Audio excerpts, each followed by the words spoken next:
Olá a todos, bem-vindos a mais uma aula do módulo de nefrointensivismo. Hoje nós vamos discutir o que fazer quando a creatinina sobe e a diurese cai. Basicamente, algumas considerações a respeito do manejo clínico e conservador da lesão renal aguda. Meu nome é Silveira, sou médico clínico com residência pela UFPB, tenho residência em nefrologia pela Unicamp e atualmente estou no ano adicional em transplante renal na USP. Bom, então inicialmente a gente compreende a lesão renal aguda como uma síndrome, que vai ser definida pela perda rápida de função renal, de tal forma que nós teremos, como resultados clínicos, a retenção de escórias nitrogenadas e desbalanço hidroeletrolítico. A classificação de IRA é dada pelos critérios de CADIG 2012, são os critérios mais atualizados, que vão basicamente abordar IRA de acordo com a presença de alterações da creatinina sérica ou do débito urinário. Bom, para a gente diagnosticar a lesão renal aguda, portanto, a gente precisa ter um aumento de pelo menos 0,3 mg por decilitro na nossa creatinina sérica em 48 horas, ou aumentar pelo menos 1,5 vezes o valor basal dos últimos 7 dias. Como critério alternativo, na vigência de um débito urinário inferior a 0,5 ml/h por pelo menos 6 horas, eu também vou diagnosticar esse paciente como portador de lesão renal aguda. É importante a gente entender que a creatinina sérica é o marcador mais tardio de disfunção renal. Então, a possibilidade de utilizar o débito urinário vem nesse contexto para facilitar o reconhecimento mais precoce da lesão renal aguda. Bom, então, tendo diagnosticado, eu preciso estratificar a gravidade dessa minha IRA e, para isso, o CADIGO vai propor 3 estágios. O CADIGO 1 sendo referente a quando a minha creatinina sérica está pelo menos de 1,5 a 1,9 vezes o baseline do meu paciente, ou quando ela sobe 0,3 do meu baseline. Uma IRA CADIGO 2, quando essa creatinina sérica está mais do que 2 vezes do meu baseline, até 2,9 vezes. E o CADIGO 3, portanto, uma IRA mais grave, quando eu tenho um aumento de pelo menos 3 vezes da minha creatinina basal, um incremento da minha creatinina sérica para valores acima de 4, ou necessidade de terapia renal substitutiva em adultos. Bom, a gente também vai poder utilizar a diurese como critério para estratificar a gravidade da minha IRA. De forma que, quando o paciente, na ausência de obstrução do trato urinário, tem um débito urinário inferior a 0,5 ml/h por pelo menos 6 a 12 horas, eu estarei diante de uma IRA CADIGO 1. Quando esse débito urinário está inferior a 0,5 ml/h por mais de 12 horas, CADIGO 2. E quando está inferior a 0,3 ml/h por mais de 24 horas, ou o paciente encontra-se anúrico por mais de 12 horas, uma IRA CADIGO 3. Ressaltando que a gente vai considerar como o estágio da IRA aquele em que a gente tiver a pior classificação pelo CADIGO. Então, se é uma classificação CADIGO 3 por diurese, mas a creatinina está apenas 1,7 vezes do meu baseline, mesmo assim eu vou chamar esse paciente de CADIGO 3. A gente falou bastante sobre a minha creatinina basal, e isso é importante porque se eu observo uma creatinina sérica de 1,2, eu posso estar diante de um paciente em IRA ou eu posso estar diante de um paciente com função renal preservada ao longo da internação. Então, quando eu tenho, por exemplo, o dado que esse paciente, nos últimos 3 meses, eu obtenho uma creatinina sérica de 0,7 e ela foi para 1,2 de forma aguda nos 7 dias, eu estarei diante de uma lesão renal aguda CADIGO 1. Já se a gente tem uma creatina de 1 foi para 1,2, eu não vou chegar a fechar critério para lesão renal aguda. Então, não deve ser utilizado de forma isolada o valor absoluto da creatinina. A gente tem que entender qual que é o nosso basal para conseguir classificar e reconhecer essa entidade de forma mais precoce. Existem diversos biomarcadores que foram propostos para tanto diagnosticar a IRA como entender aqueles pacientes que têm um alto risco de evolução para lesão renal aguda. Porém, o acesso é mais limitado e talvez o seu papel que agregue maior valor à prática clínica seria de reconhecer aqueles pacientes que já têm alteração de biomarcadores, mas sem alteração ainda de creatinina, ou seja, aqueles pacientes que têm um alto risco de desenvolver lesão renal aguda. Bom, é importante falar sobre IRA porque é uma condição que é prevalente durante a internação hospitalar. No caso de pacientes críticos, a gente tem coortes que mostram uma incidência em torno de 1 a cada 3 ou de 2 a cada 3 pacientes em regime de terapia intensiva.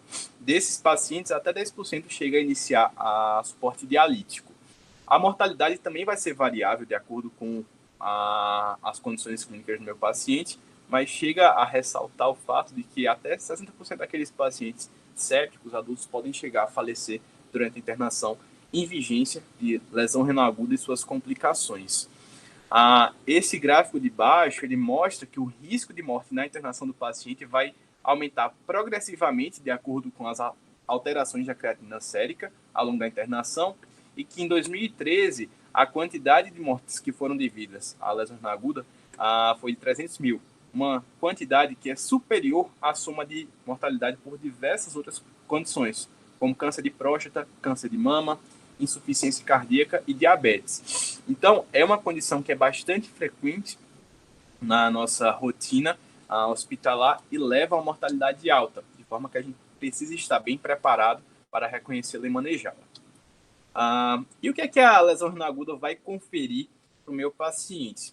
Então, no momento em que eu instalo injúria renal, eu vou estar diante de um paciente que evolui com retenção de fluidos, potencialmente, e alterações que vão perturbar a sua homeostase, de forma que eu possa ter a encefalopatia devido à retenção de escórias urêmicas, eu posso ter dano em virtude da minha congestão, seja injúria pulmonar, injúria cardíaca, disfunção hepática, eu posso ter também alterações do meu equilíbrio ácido básico e eletrólitos, de forma a predispor a arritmias no contexto de insuficiência cardíaca. Então, eu tenho diversas disfunções orgânicas que podem se apresentar no contexto da lesão renal aguda. De forma que o médico intensivista, o médico assistente, vai estar diante de um paciente complexo, com diversas disfunções podem estar estabelecidas, seja em decorrência de uremia, hipercalemia, acidose metabólica e congestão. E nesse momento de piora de função renal, geralmente são pensadas duas ideias iniciais. É pensado que, por via das dúvidas, é sempre melhor fazer soro para o meu paciente. Eu preciso ter muito cuidado, porque o uso de diurético ele vai piorar a minha lesão renal aguda. Mas será que é isso mesmo? Bom, então a gente vai discutir agora o que se deve ser feito na prática para manejar esses pacientes. Inicialmente, eu gostaria de fazer uma reflexão a respeito da necessidade de entender qual que é o seu paciente, qual o paciente que a gente está tratando. Até de forma a pensar que será que só os exames vão importar para meu manejo clínico? Então, tem dois casos aqui que são bem opostos, mas só para ilustrar. O primeiro caso se refere a um homem de 27 anos, rígido, politraumatizado, que durante a internação hospitalar piora a creatina de 1 para 3,5, configurando o CADIGO 3, ureia 220 e um potássio 6,5, num contexto de uma rabdomiólise após esse politrauma. E como segundo caso, eu trago uma paciente do sexo feminino, de 92 anos, frágil, já é dependente para atividades de vida diária, admitida por uma pneumonia broncoaspirativa. A gente não tem uma creatina basal dessa paciente, mas tem uma creatina sérica da admissão de 3,5, com ureia 250 e um potássio de 7. De forma que a gente tem que pensar qual que é o plano terapêutico que eu vislumbro para os meus pacientes. Será que essa minha segunda paciente, que já vem no processo crônico de adoecimento, já dependente para as atividades de vida diária, eu necessito, ou melhor, eu devo ser invasivo, ou eu devo pensar num plano terapêutico que contemple e priorize medidas de conforto? De forma que, se eu entendo que essa paciente deve ter priorização em relação a conforto, qual que é o sentido clínico de eu estar avaliando função renal, avaliando potássio, de forma até a pensar em chegar em momentos mais avançados como tratar a minha ira. Então, preciso saber quem é meu paciente para estabelecer quais são minhas metas no seu cuidado, de forma de inserir a assistência à lesão renal aguda dentro do seu contexto clínico. Bom, então eu entendo quem é meu paciente. O primeiro passo do meu tratamento vai ser identificar a causa da ira. Então, não vai adiantar eu dar soro fisiológico para tratar a ira se a gente está diante de uma ira causada por obstrução do trato urinário ou por uma glomerulonefrite, microangiopatia trombótica. Eu preciso reconhecer a etiologia da ira, porque a gente sabe que a lesão renal aguda ela é potencialmente multifatorial, diversos insultos podem estar presentes, e se eu não encontro o meu insulto, eu não vou ter tratamento satisfatório. Tá? Não é só dar o soro fisiológico, portanto. E para isso eu trago um fluxograma simples de pensar no nosso diagnóstico, na nossa etiologia da ira, tudo partindo de uma história clínica e de exame físico, de forma a tentar detalhar a comorbidade do meu paciente, tentar avaliar se ele tem algum sinal que sugira um fator de risco para uma doença renal crônica, tentar identificar uma creatinina basal e avaliar se na sua internação ele teve exposição a nefrotóxicos que possam estar associados a essa lesão renal aguda. Bom, mas de forma que, após a minha história clínica, meu exame físico, eu preciso dispor de uma investigação não invasiva, com hemograma, análise do sedimento urinário, análise da proteinúria, e isso é sempre importante citar, porque a urina vai nos dar diversos sinais que podem nos auxiliar na identificação da etiologia da IRA. Um fator melhor relacionado a isso é o reconhecimento de glomerulonefrite e vasculite, que deve ser suspeitado na presença de hematúria, sobretudo dismórfica, e de proteinúria. Então, são pistas valiosas que, se eu não faço minha urina, eu não vou conseguir chegar a estabelecer uma hipótese diagnóstica que precisa ser corroborada por exames mais invasivos posteriormente. Eu também devo pensar em ultrassom de rins e vias, a fim de avaliar se meu paciente tem algum sinal de obstrução do trato urinário, se ele tem sinais de cronicidade renal. O cálcio sérico faz parte da nossa avaliação, sobretudo naqueles pacientes mais idosos, pensar sobretudo em alguma suspeita adicional de gamopatia monoclonal. Outras análises que podem ser utilizadas nessa fase inicial para tentar entender a etiologia da minha lesão renal aguda é pensar nos meus eletrólitos urinários, como, por exemplo, a fração de excreção do sódio. Eu posso também fazer a fração de excreção da ureia. E aí eu posso fazer essa investigação inicial para tentar esclarecer a minha etiologia. Se após essa análise mais simples eu não consigo entender o que causou a IRA e eu consigo descartar hipovolemia e obstrução do trato urinário como etiologias, eu vou complementar minha investigação de acordo com minha suspeita clínica. Então já cheguei a comentar, se a minha urina tem sinais que sugiram a presença de uma glomerulonefrite, de uma vasculite, eu vou fazer toda uma propedêutica para investigar a possível causa dessa minha doença glomerular, podendo chegar à biópsia renal para poder confirmar esse diagnóstico. A nefrite intersticial ela pode ser suspeitada, sobretudo, naqueles pacientes que têm leucocitura estéreo com eosinofilúria, uma proteína subnefrótica, e tiveram a exposição a drogas que possam ter associação com essa entidade clínica. O diagnóstico também só vai ser dado quando eu suspeito, a partir das minhas avaliações iniciais, e posteriormente confirmar por biópsia renal. Bom, em outros casos eu tenho que pensar em avaliar a pressão intraabdominal, quando eu penso em uma síndrome compartimental abdominal. Eu posso pensar na presença de microangiopatia trombótica, levando ao insulto renal. Eu posso pensar, quando eu tenho uma história clínica que sugira isso em rabdomiólise e perícia IPK, avaliar a deposição de pigmentos no rim. Também poderia ter uma associação de mieloma múltiplo. Sepse sempre vai ser uma etiologia que deve ser considerada com bastante carinho na vigência da lesão renal aguda. Vai ser a principal causa que a gente vai se deparar nesse ambiente de terapia intensiva. Eu posso estar diante de uma síndrome cardiorrenal, hepatorrenal, enfim, outras etiologias que vão ser definidas de acordo com a nossa história clínica. Eu posso fazer minha investigação e não chegar a nenhuma causa específica, podendo permanecer numa causa isquêmica, tóxica ou inflamatória da lesão renal aguda, eventualmente por uso de alguma droga, ou enfim, no contexto de disfunção microcirculatória. Bom, então eu reconheci a minha lesão renal aguda, eu sei que é meu paciente, eu entendi qual é a etiologia da IRA, agora eu preciso pensar que o tratamento vai começar na prevenção. Então até cheguei a comentar que os biomarcadores podem predizer aqueles pacientes que já têm alteração de biomarcador, mas não têm alteração de função renal e, portanto, vão configurar um alto risco. Esses pacientes merecem uma atenção do ponto de vista nefrológico mais importante desde o início da internação, de forma que eu tenho que descontinuar agentes nefrotóxicos quando possível, quando eu tenho alternativas viáveis. Eu preciso manter esses pacientes bem perfundidos. Eu devo considerar monitorização hemodinâmica para tentar guiar melhor minhas estratégias no que se refere a manejo volêmico. Eu preciso monitorizar a creatinina sérica, o débito urinário, a fim de reconhecer precocemente quando eu estabelecer uma lesão renal aguda.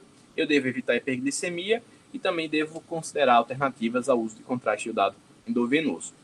A partir do momento que o paciente estabelece uma lesão renal aguda CADIGO 1, eu vou precisar fazer aquele meu suporte à minha investigação diagnóstica não invasiva, ilustrada no slide anterior, e eu preciso também considerar uma investigação talvez um pouco mais invasiva com biópsia, quando tem alguma suspeita de alguma doença glomerular que eu possa chegar a esse diagnóstico. Bom, a partir do CADIGO 2, eu devo já considerar a necessidade de mudanças na posologia das medicações.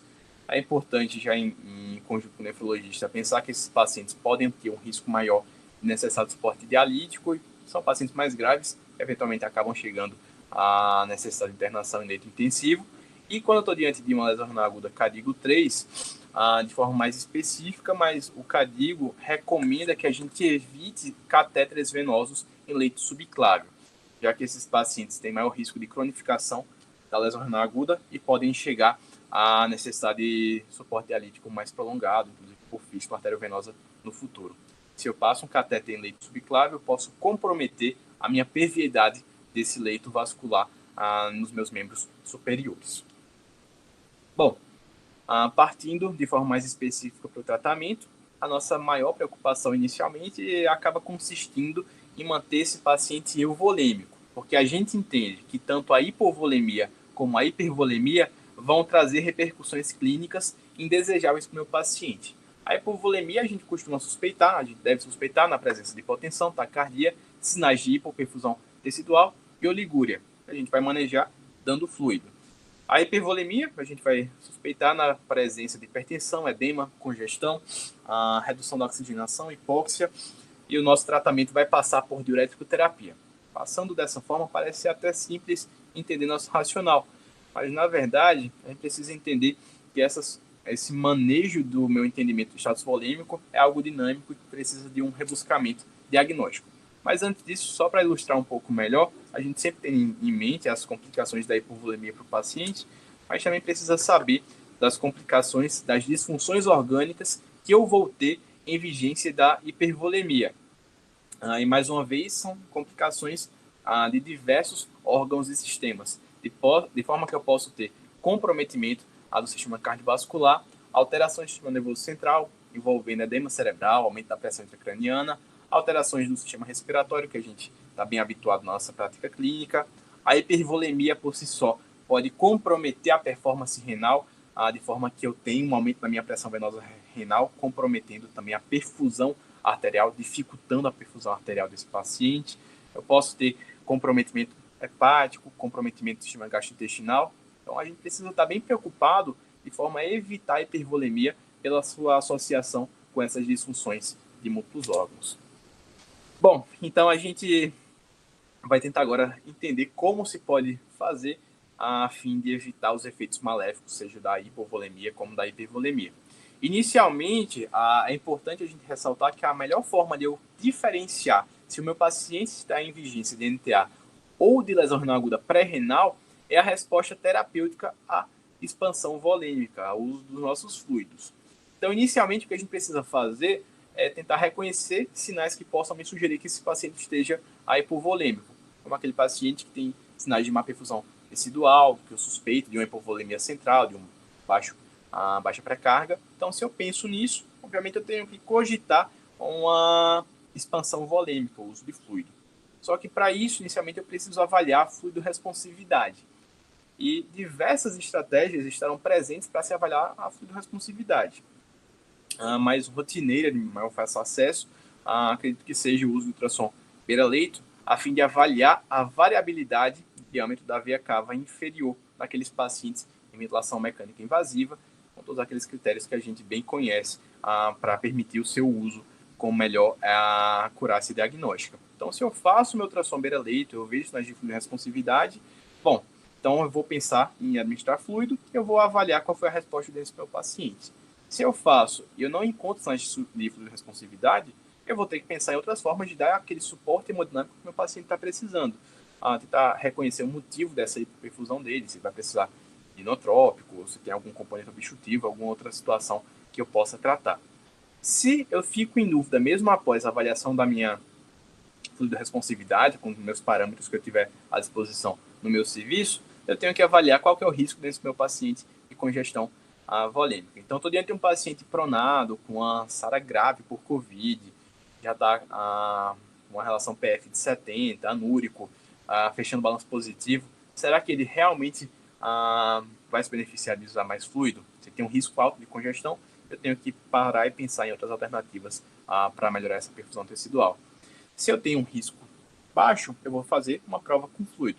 E se eu tenho um risco intermediário, esse fluxograma propõe fazer um mini um teste, uma prova com um pouco menos de fluido, 100 a 200 ml de cristalóide, e ver o que acontece. Mas é sempre importante, depois que eu faço o fluido, eu tenho que avaliar o que aconteceu com o meu paciente, seja com parâmetros clínicos, laboratoriais, ou até mesmo minhas avaliações de fluido e responsividade. Então, eu faço, por exemplo, o fluido do meu paciente, lactato cai, melhora PAM, urina, eu vou ver, ele precisa de mais fluido ainda? Aí vou considerar a minha avaliação pelo fluxograma. Se eu faço e a gente não tem resposta clínica, não adianta ficar mantendo esse paciente hiperidratado, já que a gente não está vendo um benefício dessa estratégia. Então a gente vai acabar pensando novamente em outras formas de dar o suporte hemodinâmico que o paciente precisa. Bom, dito isso, é importante também entender que o meu paciente ele é dinâmico e as estratégias que eu vou utilizar para dar esse suporte volêmico também devem ser dinâmicas. Então, inicialmente, no contexto de um choque, eu vou ter uma fase de resgate que precisa ser pronunciada. Eu preciso hidratar e fazer aquele resgate volêmico em minutos a horas para poder alcançar um sucesso na minha otimização volêmica. Porém, após horas do início do meu tratamento, eu vou entrar numa fase de otimização, que eu ainda vou continuar dando fluido para o meu paciente, objetivando um balanço positivo, mas evitar que seja tão positivo assim. Nos próximos dias, seria interessante pensar no racional de estabilização hemodinâmica, com balanço hídrico mais neutro, de forma a evitar um insulto adicional nesse paciente. E, posteriormente, de acordo com a sua evolução clínica, eu preciso pensar num desclonamento, de forma a tentar recrutar esse líquido e negativar o balanço do paciente para evitar os malefícios da congestão que a gente já destacou. Bom, eu trago aqui para ilustrar, mas é importante a gente entender que para conseguir avaliar de forma mais objetiva, né, o meu manejo volêmico, eu preciso registrar rigorosamente a diurese do paciente, o balanço hídrico e, quando possível, seu peso diário em jejum.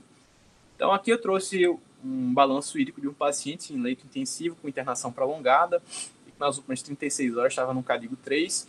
A gente vê que esse paciente foi anúrico em 24 horas, teve 100 ml apenas, e que ele foi exposto ao longo desse dia inteiro a diversas infusões de água livre por sonda nasointeral, totalizando mais de 2 litros só de água livre por sonda. Além disso, diversas diluições com volumes não otimizados. Aqui é mais para a gente entender que em 24 horas eu fechei um balanço positivo em mais de 6 litros. É importante que, enquanto a equipe assistente, a gente pense que quando o paciente não tem mais sinais de responsividade, quando eu estou em estratégias mais avançadas no meu manejo volêmico, eu preciso restringir as suas entradas, evitando o uso inapropriado, enfim, de soluções como água livre e, quando possível, restringir ao máximo as medicações, utilizando o menor volume possível para diluir as medicações do paciente. Bom, a gente falou sobre as nossas estratégias para resgatar a volemia desse paciente com fluido. Agora vai discutir de forma breve o uso da furosemida. Os desfechos clínicos, né, da furosemida naqueles pacientes, sejam com risco de lesão renal aguda ou com IRA já bem estabelecida, vão depender de seu status volêmico. Para aqueles pacientes que estão congestos, há sim um benefício significativo, um benefício clínico em se utilizar a furosemida. A furosemida só teria um risco de causar mal para o meu paciente quando ele não tem congestão volêmica e, sobretudo, naqueles pacientes que estão hipovolêmicos, tá? Então, não é uma contraindicação e, pelo contrário, a gente vai utilizar a furosemida na nossa prática clínica quando a gente tem congestão do nosso paciente. Perdão. Bom, um outro momento em que o uso de furosemida vai ser benéfico é quando a gente tem aqueles pacientes com resistência a diurético, que eu vou fazer furosemida mais albumina, eu vou ter também uma melhor performance do meu paciente do ponto de vista de manejo volêmico. A furosemida não vai ter benefício clínico para retirar meu paciente de terapia renal substitutiva. A gente não vai melhorar a função renal desse paciente com IRA. A gente só vai melhorar o nosso manejo volêmico e evitar que eu positive muito o seu balanço hídrico. E não há diferença bem estabelecida na literatura em relação à estratégia de infusão contínua ou intermitente de furosemida. Bom, um outro papel importantíssimo da furosemida na nossa prática é o teste de estresse, em que a gente vai fazer uma infusão em bolos endovenoso de furosemida de 1 a 1,5 mg por quilo, tá? Naqueles pacientes que apresentam uma lesão renal aguda estágios 1 ou 2. Aqui é uma classificação um pouco mais antiga de ACV, mas enfim, uma ira leve ou moderada. A gente usa doses maiores de 1,5 mg por quilo naqueles pacientes que já usavam a furosemida previamente, ou tem algum grau de disfunção renal crônica. E aí esse teste foi proposto de forma que aqueles pacientes que após o seu uso de furosemida em bolos obtiveram um débito urinário inferior a 200 ml em 2 horas, acabaram evoluindo mais para a lesão renal aguda CADIGO 3 ou até dependência de suporte dialítico nas próximas semanas do que aqueles pacientes que tiveram uma diurese superior a 200 ml. Então, um teste funcional, simples e que nos ajuda a entender qual que é a gravidade esperada dessa lesão renal aguda. Aquele paciente que tem uma resposta insatisfatória possivelmente vai acabar evoluindo com a maior gravidade da ira nos próximos dias. E eu preciso estar muito de perto acompanhando esse paciente. Bom, então, entrando nos demais aspectos do tratamento, a gente vai fazer alguns comentários a respeito da dieta. As recomendações vão partir, então, sempre que possível, a entender aquele meu status volêmico, e aí eu devo fazer restrição hídrica quando apropriado, de acordo com o momento que meu paciente se encontra. Eu devo ter atenção aos eletrólitos do meu paciente. Então, por exemplo, aquele paciente que está anúrico, em dieta, não faz sentido eu manter uma prescrição de potássio, meu soro basal do paciente. Além disso, eu preciso pensar em ter bastante cuidado quanto à carga dietética que eu estou ofertando desses eletrólitos, como potássio também. Em relação a manejo conservador, aqueles pacientes que não estão hipercatabólicos não devem receber mais do que 0,8 a 1 grama quilo dia de proteína ao dia. Precisa ser bem discutido com a nutrição, com a nutologia do seu serviço, para evitar sobrecarga proteica nesses pacientes. Bom, a gente sabe que uma das complicações observadas na presença da lesão renal aguda, a hipercalemia. Então, de forma simples, só para relembrar que na vigência de hipercalemia, a gente sempre deve fazer eletrocardiograma a fim de identificar alterações eletrocardiográficas sugestivas do impacto da hipercalemia, né, na nossa membrana biocárdica. Não deve ser postergado esse exame, e na presença de alterações como onda T apiculada e ritmo sinusoidal, eu devo fazer medicações que vão estabilizar a minha membrana miocárdica. De forma que a gente sugere, enfim, a literatura estabelece de forma segura o uso do gluconato de cálcio com esse objetivo. A gente faz e pode repetir quando necessário. É sempre importante porque, eventualmente, o médico assistindo pode até pensar, o nefrologista vai dialisar o paciente, mas o paciente está com potássio de 7, ele vai passar catéter de diálise, ele vai começar a dialisar. Se eu não faço minhas medidas clínicas para hipercalemia, eu posso, eventualmente, chegar a um desfecho insatisfatório para o paciente ainda antes de dialisar. Então, sempre reconhecer as alterações eletrocardiográficas e tratar, quando indicado, com gluconato de cálcio. Posso fazer também cloreto de cálcio, a depender da sua disponibilidade no serviço. Eu vou ter medidas clínicas também que vão só fazer esse potássio sair da minha circulação, de forma que eu posso fazer uso de insulina regular na solução polarizante, posologia bem estabelecida na literatura. Lembrar de fazer a insulina regular endovenosa associada à glicose. Eu posso fazer inalações puffs com beta-2 adrenérgicos, também com esse intuito de apenas tirar esse potássio momentaneamente, sabendo que nas próximas 4, 6 horas eu vou ter uma redução desse potássio da circulação. E eu posso fazer bicarbonato de sódio, sobretudo quando eu estou diante de acidose metabólica. Para retirar o potássio de fato do corpo, eu vou ter 2 estratégias. O uso do diurético de Alce, a furosemida, que a gente chegou a discutir no último slide. E, embora esteja perdendo força e o uso na prática clínica, também posso usar Sorcal, sempre pensando nos seus efeitos colaterais, sobretudo com o risco da necrose de cólon. Tá? Bom, a respeito do manejo da acidose metabólica, trago um estudo bem conhecido na literatura que fala sobre os desfechos dos pacientes com acidose metabólica e IRA. Só lembrar que quando a gente fala desse estudo em si, a gente estava avaliando pacientes que estavam internados em leitos intensivos. Eu estou diante de pacientes com pH abaixo de 7,20, com BIC abaixo de 20, e eles tiraram aqueles pacientes com PaCO2 maior que 45. Só incluíram pacientes que tinham essa PaCO2 abaixo de 45. sempre lembrar de, quando eu estou com acidose, tentar entender qual que é o comportamento que eu deveria esperar do meu PaCO2. Será que eu estou com um componente respiratório associado, né? Só para não deixar passar esse diagnóstico. Então, eles fizeram uma randomização de 1 para 1.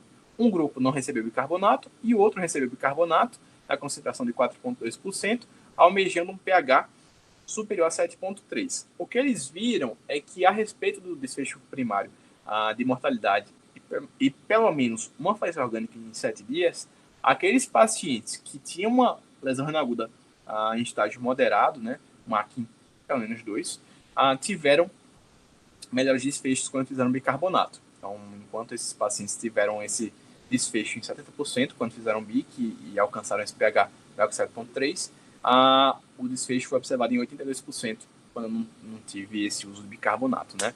A mortalidade também foi inferior quando eu fiz BIC.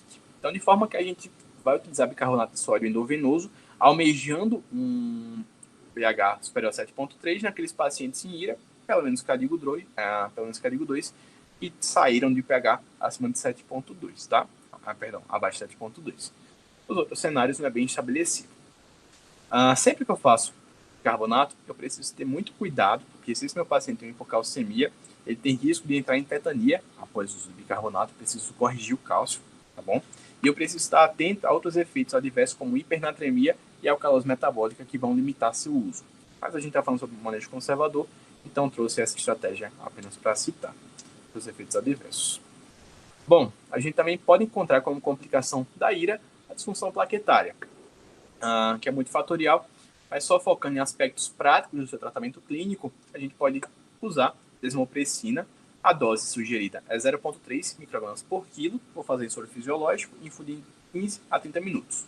Se meu paciente ele tem uma proposta de algum procedimento invasivo nesse dia, eu devo fazer a desmopressina pelo menos 30 a 60 minutos antes do procedimento, a fim de prevenir o sangramento por disfunção plaquetária no contexto da uremia.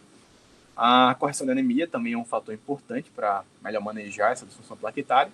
E o crio precipitado também está sendo relatado, também é relatado em literatura médica como uma estratégia terapêutica, porém acaba sendo utilizado apenas naqueles casos com sangramento refratário e com risco de vida. Bom, então cheguei a comentar um pouco sobre alguns aspectos mais práticos do tratamento, mas é importante a gente também reconhecer a necessidade de evitar novos insultos que possam piorar a minha lesão renal aguda. Então, tenho que evitar hipotensão, tenho que evitar desidratação, eu devo evitar contraste iodado endovenoso e eu devo evitar algumas drogas ou monitorizá-las. Então, o que é que a gente vai falar agora? O uso de contraste iodado endovenoso é bem reconhecido, na verdade, como uma polêmica nos seus desfechos a nível de insulto renal, mas é importante que a gente sempre avalie muito bem o risco-benefício do meu exame contrastado, bem como tentar identificar alternativas diagnósticas. Se eu estou diante de um paciente com IEM com supra, não tem o que discutir, o paciente vai fazer CAT, pelo risco do procedimento ser inferior ao benefício que a gente espera com ele. Mas se eu estou diante, por exemplo, de um paciente com TEP, que tem sinais de um edema assimétrico no membro inferior, será que eu não posso utilizar inicialmente um ultrassom Doppler de membro inferior para tentar reconhecer a TVP? Será que eu não posso usar um ecocardiograma transtorácico ou para avaliar uma disfunção de VD, que é esse caso mais graves? Então, eu sempre tenho que identificar meu risco-benefício, pensar alternativas de forma a fazer o contraste iodado quando estou muito seguro que esse exame vai trazer um real benefício clínico para o meu paciente. Bom, se eu estou indicando o contraste, tenho que tentar identificar aqueles pacientes que têm maior risco de fazer insulto renal. Sobretudo aqueles pacientes que têm uma menor taxa de filtração glomerular, que são diabéticos, que têm IC, outras comorbidades, como mieloma múltiplo, tá? Nesses pacientes eu tenho que evitar nefrotóxicos, a gente sugere pelo menos 24 horas ou 48 horas antes e após o meu exame, tá? Eu devo priorizar contraste isoosmolar em detrimento do hiperosmolar e do hipoosmolar, e devo sempre que possível fazer o menor volume possível. Então, será que eu não posso evitar ventriculografia no meu CAT? Bom, só uma reflexão também.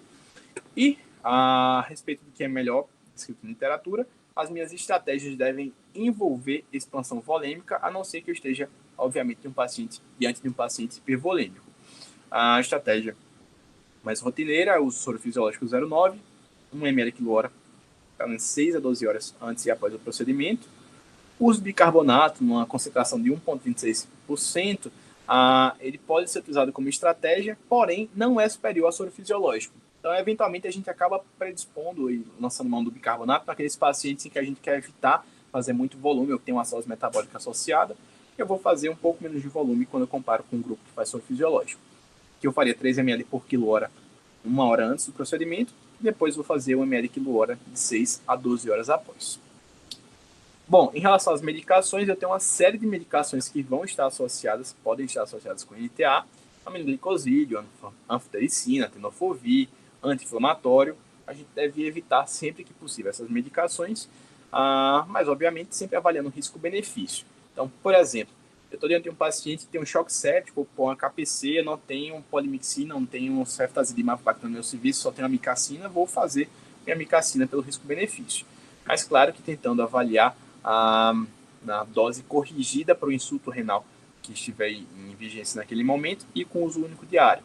Anfotericina, devo preferenciar as formulações lipossomais em detrimento da desoxicolato.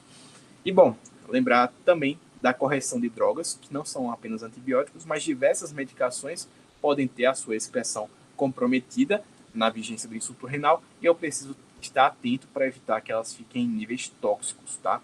Sempre que possível, eu devo monitorizar os níveis sanguíneos. Então, por exemplo, a vancomicina, eu posso fazer essa estratégia para melhor guiar a minha posologia terapêutica. Deixei para comentar em separado sobre o que deve ser feito com o uso de ECA ou BRA nesse momento, porque é um assunto que vem ganhando uma certa polêmica nos últimos anos. Mas trago um artigo bem interessante de 2019 da Heart, que ele chega a falar que aqueles pacientes que estão apresentando um ansímio cardiorrenal, que estão congestos, eu vou começar a fazer o meu manejo com diurético terapia, para não chegar a diureterapia endovenoso, posso pensar em associar diurético de alça com tiazídico, spironolactona, mas se esse paciente tem uma cardiorrenal e ele está congesto e tem uma AIC com fração de ejeção reduzida, eu devo considerar manter os meus bloqueadores do sistema renina, angiotensina, aldosterona e só suspender em caso de hipotensão sintomática, hipercalemia, que nos preocupe, e uma piora progressiva da função renal. Porque para essa população de paciente, a manutenção de ECA ou BRA está associada com melhor benefício no manejo do seu tratamento. Já se estou diante de outras situações em que o paciente não está congesto, o paciente está infectado, hipotenso, ou tem um IC com fração de ejeção preservada, então não vou ter um benefício significativo no seu prognóstico, ao menos nesse momento mais agudo, e eu devo considerar com mais firmeza a suspensão dessas medicações. Sempre importante lembrar, a gente vai suspender temporariamente, mas posteriormente, no segundo momento, a gente deve pensar em reintroduzir as medicações pelos benefícios cardiovasculares a longo prazo. Bom, gostaria também de ressaltar, a gente não vai discutir sobre diálise aqui, tá? Mas só lembrando que é uma terapia de suporte renal que vai ter indicações bem estabelecidas no contexto de complicações como hipercalemia, acidose, congestão e complicações urêmicas, mas é uma terapia de suporte renal e ela não vai tratar a lesão renal aguda. Então, para tratar a lesão renal aguda, eu preciso entender o que levou o meu paciente a fazer IRA. Então, eu preciso entender a causa para poder direcionar. Eu posso prescrever a melhor diálise tecnicamente, com a melhor máquina que eu tenho disponível. Porém, se eu não reconheço que o meu paciente está séptico, e se eu não estou abordando esse foco infeccioso de forma adequada, eu não vou ter um bom desfecho clínico. Da mesma forma que se eu posso dialisar meu paciente tranquilamente, mas se eu não reconheço que ele tem uma vasculite associada e não trato, seu desfecho clínico também não vai ser satisfatório. Então é importante entender o que está causando a IRA para guiar a nossa terapêutica ter êxito clínico. Como mensagens principais, portanto, gostaria de ressaltar que a lesão renal aguda é uma causa importante de mortalidade durante a internação hospitalar, certo? E que por conta disso, eu devo manter na minha rotina assistencial estratégias para prevenir a lesão renal aguda e que o reconhecimento precoce e a definição etiológica vão ser fundamentais para o melhor manejo clínico. Como a gente viu também, a nossa terapia dialítica vai fazer parte de um arsenal terapêutico para suporte clínico, porém deve ser compreendida como uma abordagem coerente com o meu plano terapêutico estabelecido para o paciente, de forma a evitar intervenções invasivas quando não apropriado, tá? Eu deixo o meu contato profissional para dúvidas e mais esclarecimentos, fico à disposição de vocês. E só para ressaltar, para relembrar, a campanha de Setembro Verde, que vai basicamente sempre a ressaltar a importância da doação de órgãos para os nossos pacientes. Certo? Fico à disposição. Muito obrigado. Espero que tenha sido útil para esclarecimentos. Boa noite.